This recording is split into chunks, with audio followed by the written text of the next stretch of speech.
Okay, nakita nyo naman sa video na tumitilapon yung spark plug ko. Spark plug wire. Yung pinalit kong cylinder head ay merong corrosion sa mga threads niya.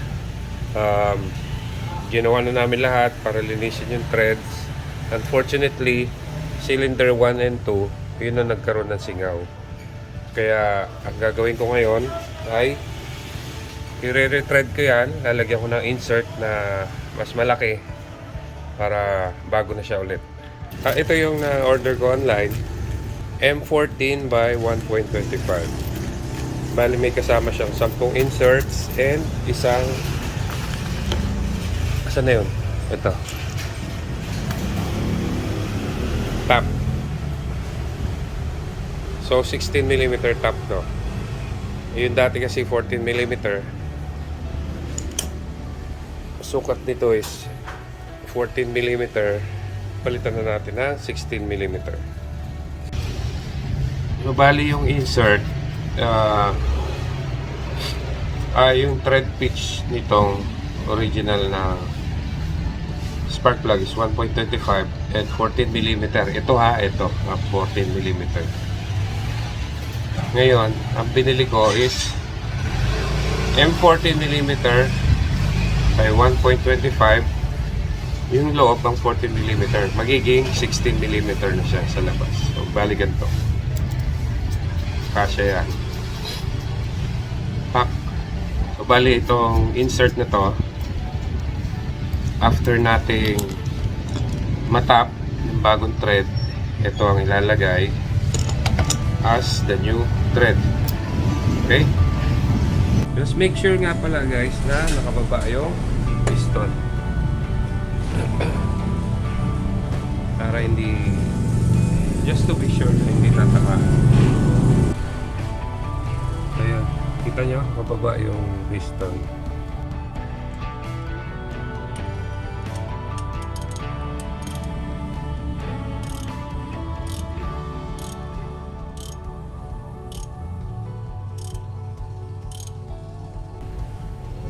Hindi na konti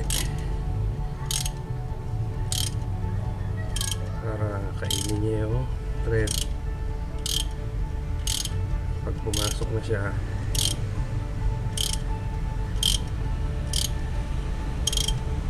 Yun.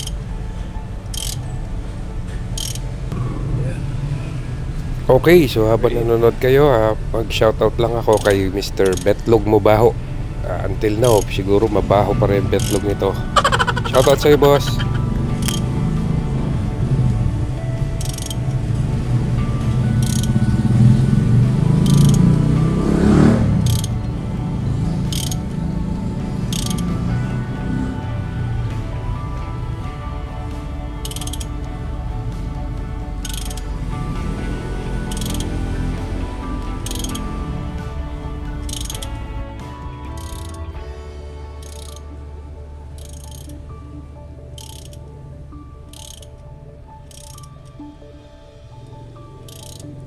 Sagad na sa dulo, kaya hugutin na natin.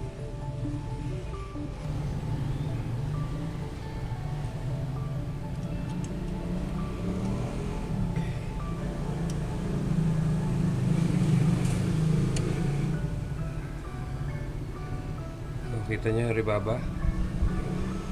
Magkakaroon yan sa loob, pero minimal lang kasi nilagyan ko ng oil, kaya dumikit sa oil. And then ang gagawin natin para matanggal yung iba, i-vacuumin natin.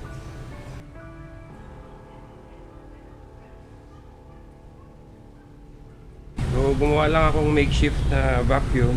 Yung dulo lagyan ko ng hose para ma-vacuum ko yung rebaba.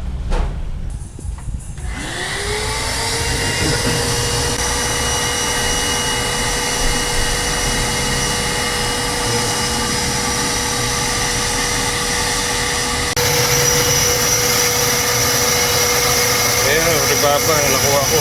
Oh. Dami. Okay, meron siyang Loctite. And now it's time to insert it.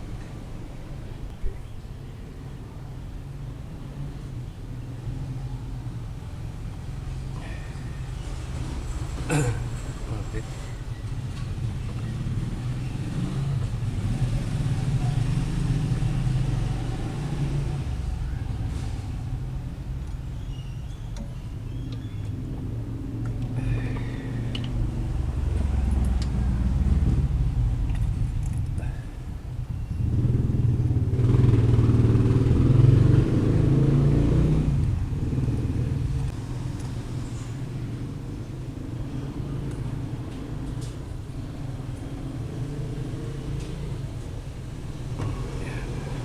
Ngayon, wag mo lang tanggalin yung spark plug, pabayaan mo lang mag-set yung Loctite thread locker.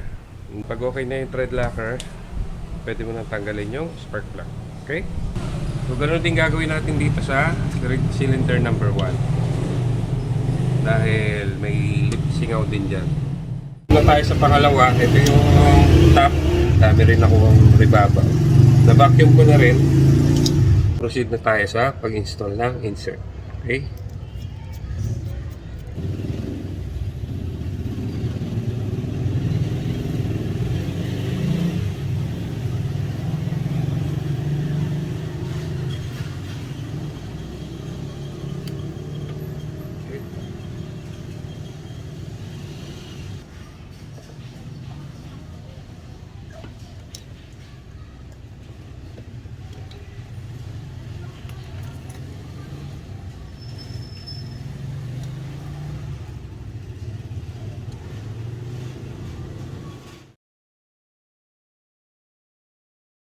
So, bali ng insert, yun o, kita nyo, bago na siya.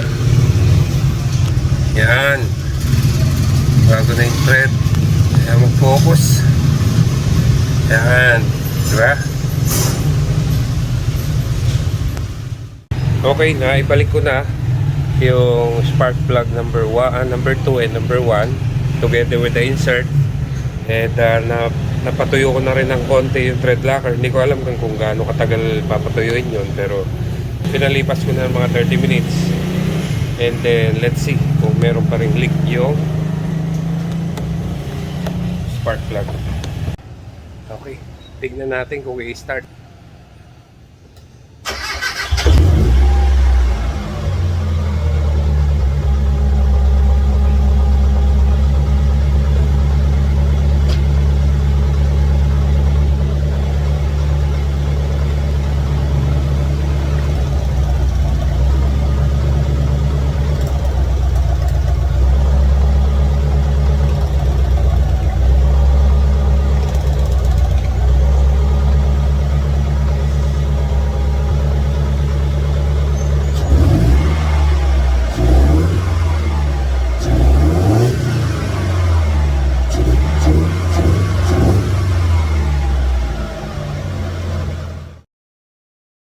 I can say na successful yung ginawa ko dahil wala na yung singaw. As you can see sa startup, hindi na tumalsik yung spark plug wire, and then wala na rin yung distinct sound niya na pag umaandar yung engine may gumaganon.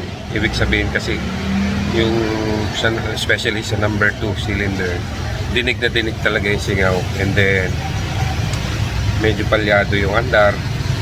Pag bigla mong tatapakan yung accelerator, para siya nasasamid. Pero ngayon, kakagaling ko lang sa test run, okay na siya. Kahit tapakan mo bigla yung accelerator, dire-diretso na yung response niya. Okay? So yun, kung may balak kayong gawin din to, nasa description yung link kung saan ko nakuha yung kit. Sa Shopee lang naman, pero effective siya and very good quality naman. Kung na-strip nyo yung thread ng spark plugs nyo sa cylinder head, ito ang pinakamabisang gawin. Hindi na kailangan baklasin yung cylinder head at kaya namang higupin ng vacuum yung mga filings, yung mga shavings ng metal. Okay? So sana nag-enjoy kayo sa short video na to, and kung bago ka pa lang sa aking channel, mag-subscribe ka na, and hit that notification bell also para notified ka tuwing meron akong bagong upload. Okay? Thank you very much. Thank you for watching.